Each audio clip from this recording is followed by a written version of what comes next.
Ayan, samahan nyo ako guys. Tayo ay magluluto ng nilaga. Ayan guys. Ito pork to guys. Ito, ang ginawa ko rito sa meat guys is yung unang kulo. Pinakuluan ko muna siya ng 10 minutes. Tapos sinapon ko yung water guys. Tapos nilipat ko rito. Then nagdagdag ako ng panibagong tubig. Ayan. Naglagay ako ng onion and garlic. Ayan, palalambutin natin guys. Bago ilagay ang mga gulay at mga sahog. Ayan, tapan na natin. Pakuluan natin at lutuin ang pork. Ayan guys, check natin. Kung pwede na. Ayan, medyo malambot na siya. Dagdag tayo ng salt.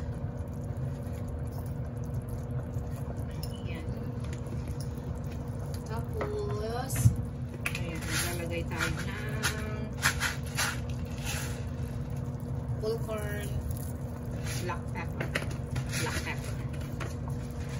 Ayan, maglalagay din ako guys ng ground black pepper. Buo sa kadurog na paminta.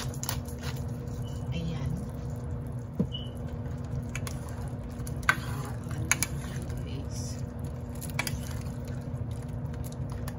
Kasi pag lagay tayo ng buo ng paminta at saka yung durog is parang ang konti.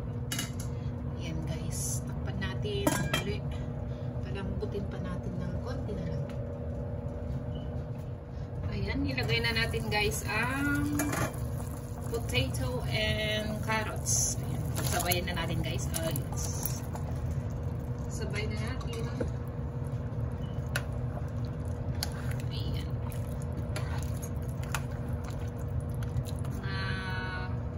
5 minutes siguro bago lumambot. Ayan guys, takpan natin ulit. Ayan guys, after 5 minutes sunod natin ang cabbage, ang repolyo. Ayan. Tapos ang guys, etong pechay. May pechay pa ako guys kasi pag masisira ng pag hindi isa ilutuin. Ayan. Tapos mamaya itong pinakadakon niya na lang. Ayun. Sarap humigop ng sabaw pag ganitong malamig ang weather. Ayan. 2 minutes. Ayan guys, after 2 minutes, sunod natin ang ayan, konti lang naman siya. Lagay natin siya. Ayan. Tikman natin guys. Kumusta ang lasa? Sarap! Sakto ang lasa guys. Ayan, 2 minutes pa guys. Para maluto ang ating mga gulay. Ayan guys, after 2 minutes.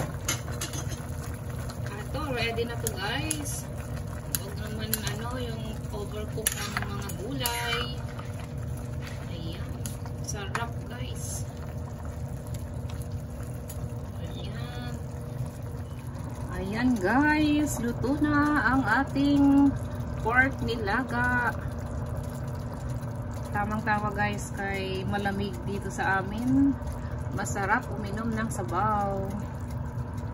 Ayan. Thank you guys for watching. Have a great day everyone. And keep safe. Ingat po palagi. Bye guys.